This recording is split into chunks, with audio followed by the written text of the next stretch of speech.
Joel. Parurusahan ang mga bansa. Ikatlong kabanata. Sinabi ng Panginoon, sa panahong iyon na ibabalik ko ang mabuting kalagayan ng Huda at Jerusalem, titipunin ko ang mga bansa at dadalhin ko sila sa lambak ni Jehoshaphat. Doon ko sila hahatulan dahil sa kanilang ginawa sa mga Israelita na aking mamamayan na pag-aari ko. Pinangalat nila ang mga Israelita sa iba't ibang bansa at pinaghati-hatian ang aking lupain. Nagpalabunutan sila para paghati-hatian ang aking mga mamamayan at ipinagbili nila bilang alipin ang mga batang lalaki at babae upang ibili ng alak at ibayad sa babaeng bayaran.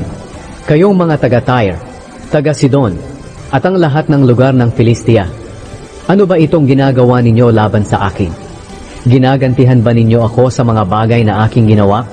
Kung ganoon, gagantihan ko agad kayo sa inyong ginagawa, sapagkat kinuha ninyo ang aking mga ginto at pilak at iba pang mamahaling bagay at dinala ninyo ito roon sa inyong mga templo. Ipinagbili ninyo sa mga Griego ang mga mamamayan ng Huda at Jerusalem bilang mga alipin, upang mailayo ninyo sila sa sarili nilang bayan. Pero tutulungan ko silang makaalis sa mga bayang pinagbilhan ninyo sa kanila, at gagawin ko sa inyo ang inyong ginawa sa kanila. Ipagbibili ko ang inyong mga anak sa mga taga-Huda, at ipagbibili naman nila ang mga ito sa mga taga-Sabeya na nakatira sa malayong lugar. Mangyayari nga ito, dahil ako ang Panginoon ang nagsasabi nito. Ipaalam ito sa mga bansa, humanda kayo sa pakikipagdigma. Tawagin ninyo ang inyong mga sundalo upang sumalakay. Gawin ninyong mga espada ang sudsod ng inyong mga araro, at gawin ninyong mga sibat ang inyong mga panggapas.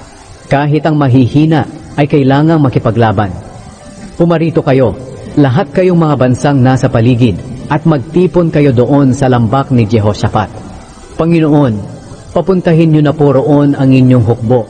Sinabi ng Panginoon, kailangang hikayatin ang mga bansa sa paligid na pumunta sa lambak ni Jehoshaphat, dahil doon ko sila hahatulan, para silang mga aanihin na kailangan ng gapasin dahil hinog na, o parang ubas na kailangan ng pisain, dahil puno na ng ubas ang pisaan.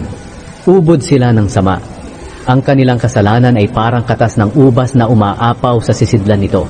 Napakaraming tao ang naroon sa lambak ng paghatol, dahil malapit nang dumating ang araw ng pagpaparusa ng Panginoon. Magdidilim ang araw at ang buwan, at hindi na magliliwanag ang mga bituin. Aatungal na parang leon ang Panginoon mula sa Zion. Dadagundong ang kanyang tinig mula sa Jerusalem. Kaya mayayanig ang lupa at langit. Pero ang Panginoon ang matibay na kanlungan para sa mga Israelita na kanyang mamamayan. Ang mga pagpapalang para sa mga mamamayan ng Diyos. Sinabi ng Panginoon, malalaman ninyong mga taga-Huda na ako, ang Panginoon na inyong Diyos, ay nakatira sa Zion, ang aking banal na bundok. Magiging banal muli ang Jerusalem. Hindi na ito muling lulusubin ng ibang bansa. Sa panahong iyon, pagpapalain ko kayo. Magiging sagana ang inyong bagong katas ng ubas na mula sa maraming ubas sa mga bundok.